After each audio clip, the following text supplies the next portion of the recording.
Hi everyone, Hitesh here and today we're gonna talk about the movie called तेरी बातों में ऐसा उलझा जिया जो कि लेटेस्ट 2024 में ही आई है। इस मूवी का अच्छा प्रिंट मुझे मिल गया। आई थॉट कि क्यों ना इस बेहतरीन मूवी को आप लोगों के सामने एक बेहतरीन वे में प्रेजेंट किया जाए। So now without wasting any time चलिए डायरेक्टली आते हैं इस कहानी की मेन स्टोरी लाइन की तरफ, जिसकी शुरुआत में हमें अग्निहोत्री परिवार दिखाया जाता है, जहाँ के दादाजी की प्रॉपर्टी मतलब ये उनकी तो होती है सारी, तो वो सब कुछ लेने के लिए ये सभी अलग अलग प्लान्स बनाने लगते हैं। इसी के साथ हम इस कहानी के main lead character Aryan Agnihotri को भी देख पाते हैं, जहां पर उसके फादर उसकी मदर कहते हैं कि अब तो इतना बड़ा हो चुका है, अच्छी जॉब भी लग चुकी है, शादी का तेरा क्या प्लान है। मगर आर्यन का इस वक्त शादी करने का कोई प्लान नहीं होता है और वो अपनी फैमिली को मना भी कर देता है। And then next day scene shift होता है और हम उसे ऑफिस जाता हुआ देख पाते हैं। इस वक्त ये मुंबई में होता है और जिस कंपनी में काम करता है उसका नाम होता है ई रोबोटिक्स, जो कि एक रोबोट बेस्ड कंपनी होती है। मतलब कि यहाँ पर new technology, new robots, new functions, future technologies के ऊपर काम किया जाता है। उन रोबोट्स को बनाया जाता है जो कि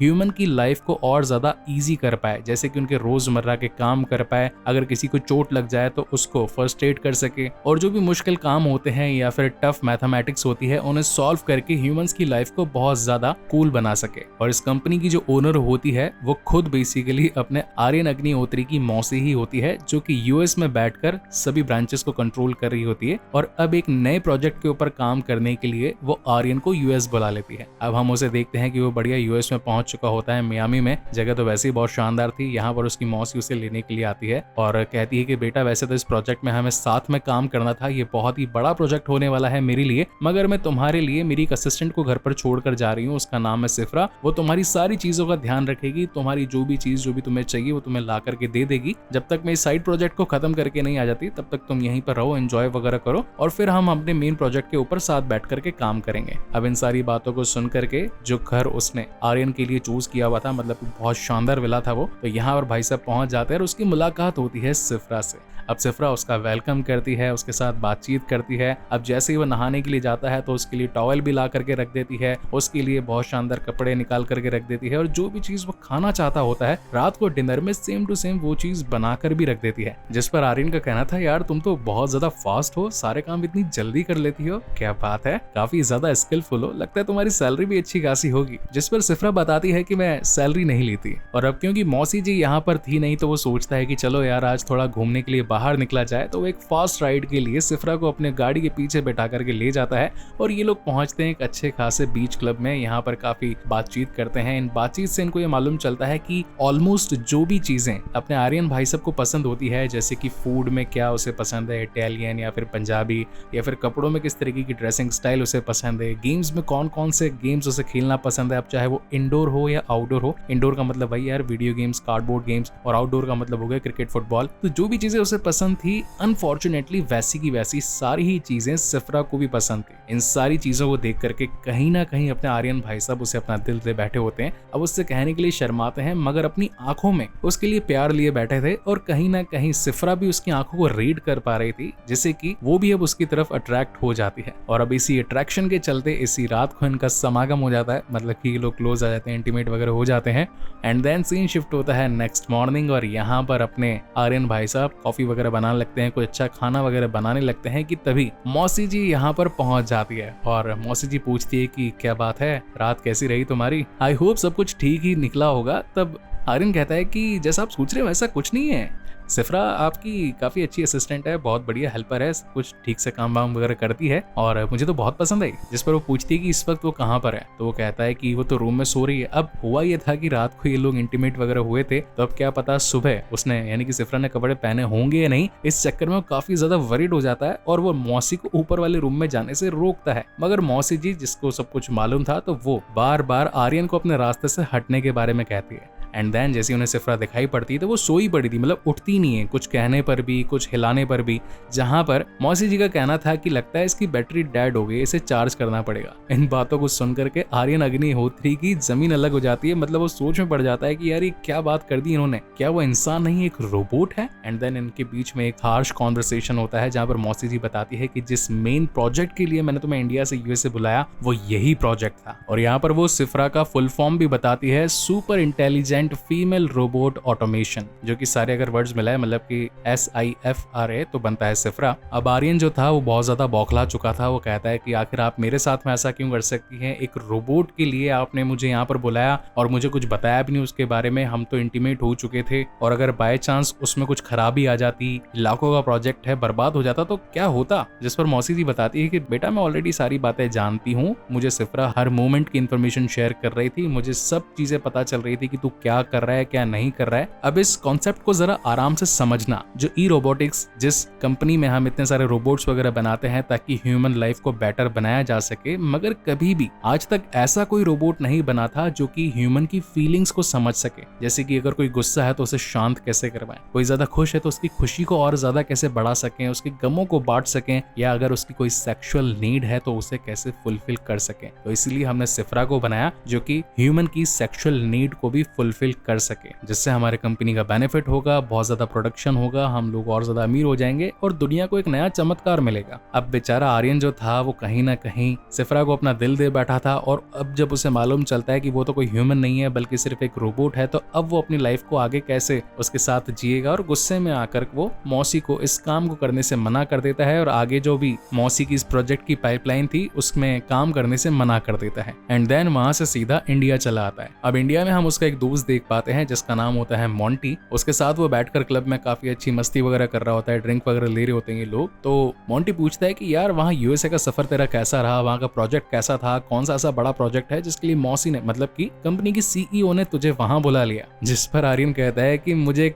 रोबोट के साथ में सेक्स करना था, ये था मेरा प्रोजेक्ट। अब ये लोग क्या पिए हुए होते हैं, तो मोंटी को लग रहा है कि मेरा दोस्त मेरे साथ में मजाक कर रहा होगा, इसलिए वो इन बातों को हंसी मजाक में उड़ा करके उसे घर छोड़ करके आ जाता है। और अब जैसा कि उसका परिवार उसके लिए शादी के लिए लड़की वगैरह ढूंढ रहा था, तो ये लोग उसके लिए एक लड़की लेकर के आते हैं और उससे शादी करवाने की बातचीत करवाते हैं। अब यहाँ पर वो जो लड़की थी वो थोड़ी ज्यादा ही चेप हो रही थी और आर्यन को वो पसंद नहीं आती। अब कहीं घर वाले उसकी शादी ना करवा दे, इसीलिए वो सगाई वाली रात ही घर से भागने की ट्राई मारता है। तो यहाँ पर उसके दादाजी उससे देख लेते हैं और कहते हैं कि बेटा कहाँ भाग रहा है। अब दादाजी जो है ये है धर्मेंद्र जी, काफी दिनों के बाद देखने को मिले। एक मूवी और थी, वो क्या नाम था उसका, राजा रानी की प्रेम कहानी, नहीं सॉरी रॉकी रानी की प्रेम कहानी, तो उसमें भी उन्होंने एक अच्छा रोल प्ले किया था। अगर आपकी डिमांड आएगी तो वो वाली मूवी में जरूर लेकर आऊंगा। तो बेसिकली यहाँ पर जो दद्दू होते हैं वो पोते से काफी ज्यादा प्यार करते होते हैं। वेल मेरे भी दद्दू मुझसे बहुत ज्यादा प्यार करते थे। तो उनका कहना था कि ठीक है तू जो भी काम कर रहा है या घर से छोड़कर भाग जाना चाहता है, मैं तेरे साथ में हूँ, मगर कोई बुरा काम कर मत बैठना। जिस पर आर्यन उन्हें विश्वास दिलाता है और कहता है कि अब जो भी होगा घर में सब कुछ सही होगा। नेक्स्ट डे जब सब घर वाले बैठे होते हैं, सोच रहे होते हैं कि यार शादी से पहले ही अपना आर्यन घर से भाग गया, कहाँ गया होगा, किसके पास होगा, हर कोई बहुत ज्यादा टेंशन में आया हुआ होता है। लेकिन उससे ज्यादा टेंशन उनको दद्दू की प्रॉपर्टी में थी कि मरने से पहले वो सारी प्रॉपर्टी उनके नाम करके जाएं। अब यहाँ पे जो अपने आर्यन भाई साहब होते हैं ये भाग करके पहुंचे होते हैं USA अपनी मौसी के पास में और उन्हें कहते हैं कि ठीक है आपके इस प्रोजेक्ट में आगे काम करने के लिए मैं तैयार हूँ, मगर जैसी आपकी शर्तें हैं कि आप इस प्रोजेक्ट को इंडियंस के लिए बनाना चाहती हैं, तो क्यों ना इस प्रोजेक्ट को सीधा डायरेक्टली इंडिया में ही टेस्ट किया जाए। जिस पर मौसी कहती है कि आखिर तो करना क्या चाहता है। जिस पर आर्यन का प्लान था कि वो सिफ्रा को अपने घर में ले जाएगा, उसे घर के सारे काम वाम करवाएगा और फिर अपनी बॉस को यानी कि CEO को फाइनल रिपोर्ट देगा कि वो ह्यूमन इंटरेक्शन के साथ में कैसा बिहेव करती है, यानी कि क्या सचमुच बच्चों से लेके बूढ़ों तक के सारे काम वो कर पाती है, उन कामों में एबल भी है या नहीं। तो इन बातों पर जो है मौसी जी मान जाती है और सिफ्रा को सीधा USA से इंडिया एक्सपोर्ट करवा दिया जाता है। यहाँ पर वो भाई साहब उसका डब्बा वगैरह खोलता है, उसे चार्ज वगैरह करता है एंड देन उसे अपनी फैमिली के बारे में सब कुछ समझा देता है कि सिफ्रा तुम अब एक रोबोट नहीं बल्कि मेरी बनने वाली फ्यूचर वाइफ हो। मैं यहाँ पर अपने घर में तुम्हारे बारे में सबको सब कुछ बताऊंगा कि पहले तुम मेरी एक अच्छी दोस्त थी, एक कैफे में हमारी मुलाकात हुई, तुम्हें मुझसे और मुझे तुमसे प्यार हो गया और अब हम शादी करने वाले हैं। तो घर में सभी से अच्छे से बातचीत करना, अपना सर ढक करके रखना, जितने भी हिंदू रीति रिवाज होते हैं, इंडियन कल्चर की बुक्स तो तुम्हारे अंदर ऑलरेडी फीड है, तो उन सभी चीजों का ध्यान वगैरह रखना। और अब तो उसने अपनी मम्मी को भी वीडियो कॉल करके सिफ्रा को दिखा दिया होता है। वो बताता है कि सिफ्रा is a very very good girl mummy, मैं उसी के साथ शादी करना चाहता हूँ। एंड देन फैमिली के साथ बैठकर ये भी लोग बातचीत करते हैं, जहाँ पर सबसे पहले उसका स्वागत वगैरह होता है। अब यहाँ पर फैमिली वाले सिफ्रा से पूछते हैं कि तुम्हारे माँ बाप कहाँ पर हैं, वो क्या करते हैं, जिस पर सिफ्रा कहती है कि मेरे तो मम्मी पापा ही नहीं है। तो काफी छोटे मोटे फनी एलिमेंट्स भी थे इस कहानी में जो कि एक व्यूअर को एंगेजिंग रखते हैं। तो खैर इसी कॉमेडी के बीच में यहाँ पर बातें कुछ ज्यादा ही लंबी चलने लगती लगती है और इसी लंबी बातचीत के दौरान अपनी सिफरा की बैटरी लो होने लगती है। अब ये बात आर्यन को समझ में आ चुकी थी, इसलिए वो फैमिली से उसे दूर लेकर के जाता है, उसे चार्ज पर लगाता है एंड देन 2 घंटे बाद में नीचे लेकर के आता है। अब यहाँ पर क्या होता है कि एंगेजमेंट की सारी तैयारियां वगैरह हो चुकी होती है, तो बुआ जी सिफरा को नीचे लेकर के आती है और सभी फैमिली मेंबर्स इंट्रोड्यूस करवाती है और कुछ लोगों के बारे में बताती है कि वो इंसान अच्छा है, ये इंसान बुरा है और ये आंटी जी तो इतनी बुरी है कि मन करता है कि 2 लपाड़े दूं खींच के इसमें। अब ये सारी बातें जो है सिफरा सुन भी रही होती है और उसकी इंटरनल मेमोरी में फीड भी होती जाती है। अब यहाँ पर कहानी को और मस्त मतलब थोड़ा ग्लैमर वगैरह डालने के लिए इनके बीच में अच्छा खासा डांस वगैरह आता है, लेकिन क्या है फिर अगेन ज्यादा डांस वांस कर लेने के चक्कर में और ऊपर से पूरी बैटरी भी चार्ज हुई नहीं थी, इसी वजह से वहीं पार्टी के अंदर उसकी बैटरी लो हो जाती है और वो गिर जाती है। तो आर्यन उसे फटाफट से उठा करके रूम में लेकर के जाता है, चार्ज पे लगाता है और जो बाहर पूरी फैमिली होती है वो परेशान हो जाती है कि आखिर सिफरा को हुआ कैसे, कहीं वो प्रेग्नेंट तो नहीं है और उल्टी सीधी बातें उनके दिमाग में आ रही होती है। लेकिन जैसा कि 1-2% पर भी हमारा मोबाइल चलता है, हम कोई इंपॉर्टेंट मैसेजेस वगैरह रीड कर सकते हैं या फिर फोन कॉल किसी को मिस कॉल तो मार ही सकते हैं, तो उस तरीके से यहाँ पर 1-2% के होने के बावजूद भी सिफरा बैठी हुई होती है। सारी फैमिली एक साथ आ जाती है और पूछती है क्या तुम ठीक तो हो, तुम्हें कुछ प्रॉब्लम तो नहीं है, जहाँ पर सिफरा बोलती है कि yes all things are okay, आपको टेंशन लेने की कोई जरूरत नहीं है। एंड देन रात हो जाती है, ये सभी लोग बैठ करके 2-2 पैग मारने लगते हैं और अब जो पूरी मेल पार्टी होती है, मेल बोली तो सारे घर के चाचा दादा मामा और पापा जी, तो ये बैठ करके बातचीत कर रहे होते हैं और कहते हैं कि अब तो तेरी सगाई हो गई, आज तो तू तेरी गोल्डन नाइट मना ले जा करके। तो भाई साहब भी पीपू आगे पहुंच जाते हैं सिफरा के पास में एंड एज यूजुअल सिफरा को तो बनाया ही ह्यूमन नीड्स को फुलफिल करने के लिए था, तो इनके बीच में अच्छा खासा क्लोज वाला सीन आ जाता है, मतलब इंटीमेट ही हो जाते हैं। अब ये वाले जो हैवी टास्क होते हैं जैसे कि इंटीमेट होना, डांस करना, इनमें क्या है बैटरी बहुत ज्यादा कंज्यूम होती है और ऐसे वाले हैवी टास्क इस रोबोट ने मतलब कि सिफरा ने पहले किए नहीं होते हैं, तो वो अपनी बैटरी को एफिशिएंट करने के लिए मतलब जैसे कंप्यूटर के अंदर परफॉर्मेंस कोर्स और ई कोर्स होते हैं ना, जिससे कि नॉर्मल टास्क वाले एफिशिएंट कोर्स को डेडिकेट हो जाते हैं और हैवी टास्क जैसे कि रेंडर करना या फिर गेमिंग वाले टास्क वो वाले परफॉर्मेंस कोर को डेडिकेट हो जाते हैं। तो अब मार्केट में एक नया सॉफ्टवेयर आया था जिससे कि एफिशिएंट कोर को भी परफॉर्मेंस कोर्स में बदला जा सके, तो वो क्या करती है एक पायरेटेड कॉपी अपने अंदर डाउनलोड कर लेती है। अब वो वाला जो एप्लीकेशन था वो इतना ज्यादा अच्छे से डेवलप नहीं हुआ था और अब जैसे ये सॉफ्टवेयर सिफरा के अंदर आता है तो वो मैल फंक्शन करना स्टार्ट कर देती है, यानी कि उसका जो सिस्टम था मेमोरी करप्ट वगैरह हो जाती है और उल्टी सीधी बातें मुंह से निकलने लगती है। और जब आर्यन इन चीजों को चेक करता है तो वो कहता है यार ये तुमने क्या कर दिया, अब घर के बाहर मत निकलना, बाहर निकलोगी तो न जाने किसको क्या बोल दोगी, तुम यहीं पर रहना। अब इस वक्त क्या है, कपिल जो कि उसका कजन भाई होता है वो सिफरा को ऐसे मिलने के लिए आता है, देखने के लिए आता है कि भाई ये कर क्या रही है, तो उसे दिखाई पड़ता है कि वो तो चार्ज हो रही है। उसकी केबल वगैरह भी जब निकाल के देखता है तो यार ये तो क्या बात हो गई, ये कोई ह्यूमन नहीं है बल्कि एक रोबोट है। अब वो सोचता है कि यार ये ह्यूमन है, किसी को तो बोलेगी नहीं, वैसे भी सबकी नीड फुलफिल करना तो उसका काम है, तो वो भी उसके साथ में इंटीमेट होने के बारे में सोचता है कि तभी पीछे से आर्यन आ जाता है और कहता है कि तुझे क्या लगता है कि मैं तुझे पटक कर मार नहीं सकता, सिफरा जरा इसे अपना जलवा दिखाओ, और वो उसे ऊपर से मतलब बिल्डिंग के एज से लटका देती है। बेचारा कपिल अपनी जान की दुआ मांगने लगता है, कहता है भाई सॉरी मुझसे गलती हो गई, मैं नेक्स्ट टाइम से कभी भी भाभी को किसी और रोबोट की नजरों से नहीं देखूंगा और पब्लिक में मतलब कि अपने परिवार वालों में भी किसी को सच नहीं बताऊंगा, प्लीज मुझे बख्श दो। तो यहाँ पर आर्यन उसकी जान बचा करके उसको छोड़ देता है। लेकिन अब जैसा कि सारी की सारी इन्फॉर्मेशन अपनी सिफरा अपने मेन सीईओ यानी कि मौसी जी को देती जा रही थी, तो मौसी जी को लगता है यार ये क्या गड़बड़ हो रही है, ये उल्टे सीधे काम कैसे कर रही है, और वो सीधा आर्यन को फोन करती है और कहती है कि तुमने उसके साथ शादी करने के बारे में डिसाइड कर लिया और ये 2-3 दिनों से उसके सिस्टम में हो कह रहा है मैं अभी के भी इंडिया आ रही हूँ और मुझे इस प्रोजेक्ट को वापस से यूएसए लेकर के जाना होगा। आर्यन बहुत समझाने की कोशिश करता है कि नहीं फैमिली में सब लोग मौजूद हैं, बात बहुत ज्यादा आगे तक बढ़ चुकी है और वैसे ही आपने मुझे कहा था कि इसे इंडियन फैमिली के साथ टेस्ट करना चाहिए, तो मैं वही तो कर रहा हूँ। लेकिन मौसी जी उसकी कुछ नहीं सुनती और इंडिया की टिकट काट लेती है। अब यहाँ पर हम शादी के अंदर देख पाते हैं कि जो मैल फंक्शन उस सिफरा के अंदर हो रहे थे तो वो उल्टे सीधे कांड करने लगती है। जो एक बार भुआ जी ने उसे बोला था कि ये तो बहुत ज्यादा शानी बनती है, इसको तो 2 लपाड़े पड़ने चाहिए, तो आंटी जी को चांटे वगैरह लगा देती है, उस पर पुलिस केस हो जाता है। तो काफी सारी छोटी मोटी कॉमेडी होती है, साइड सीन होते हैं, मगर एट द एंड अपना आर्यन सारी सिचुएशंस को हैंडल करके वापस उसे घर ले आता है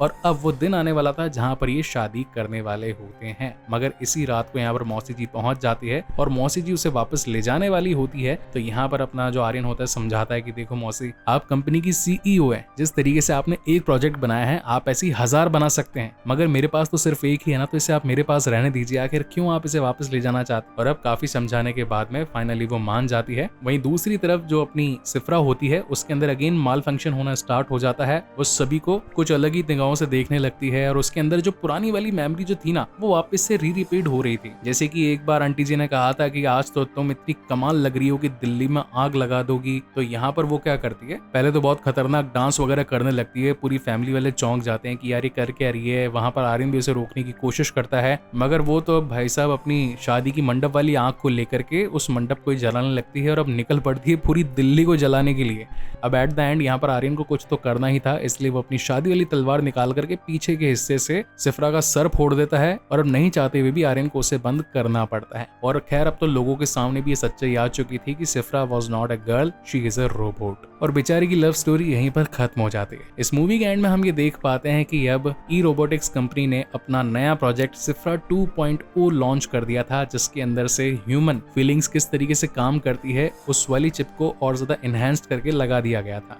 और पुरानी जितनी भी मेमोरी थी या फिर जो भी उसने काम वगैरह किए थे वो सब कुछ इरेज करवा दिया गया था। एक बिल्कुल फ्रेश पीस अब मार्केट के सामने लॉन्च हो चुका था, जिसमें वो हेल्प करने के लिए आर्यन को बहुत ज्यादा थैंक्स भी बोलती है। अब यहाँ पर मॉन्टी वगैरह वो साथ में खड़े होते हैं कि तभी एक लड़की आती है जो कि इस पूरी टेक्नोलॉजी में ह्यूमन किस तरीके से इवॉल्व होंगे और कुछ क्वेश्चन वगैरह पूछने के लिए आर्यन के पास आती है और कहीं ना कहीं आर्यन से अट्रैक्ट हो जाती है। लेकिन वहीं हम सिफ्रा को देख पाते हैं जो कि इन दोनों को ही देख करके जेलस फील कर रही थी। और इसी तगड़े सस्पेंस के साथ ये शानदार मूवी यहीं पर खत्म हो जाती है। अब जिस तरीके की एंडिंग हम व्यूअर्स को दिखाई गई है उसके अकॉर्डिंग ऐसा लगता है कि माइट भी इस मूवी का सेकंड पार्ट आ सकता है, जहां पर हम देख पाएंगे कि इमोशंस डेवलप हो जाने के बाद में, यानी कि अगर जलन महसूस होने पर गुस्सा आना या फिर कोई हैप्पी मोमेंट आने पर बहुत ज्यादा खुश हो जाना, तो ये रोबोट अब अपने कैसे पंगे दिखाएगा। तो उसके लिए तो सेकंड पार्ट का वेट ही करना पड़ेगा। वेल, आपको ये मूवी कैसी लगी? अगर अच्छी लगी है then please do like, comment and share this video as much as possible, क्योंकि सचमुच यार ऐसी वीडियो बनाने में बहुत ज्यादा मेहनत लगती है। वेल, अगर पहली बार इस चैनल पर आए हैं then please subscribe this channel, ताकि हमें ऐसी और वीडियोस लाने में मोटिवेशन मिलती रहे। इसके बाद में मैं ऐसी ही एक और बेहतरीन मूवी आप लोगों के लिए लेकर आऊंगा। सब तब तक के लिए keep watching and stay safe and thank you so much guys for watching this video. मिलते हैं अगले वीडियो में।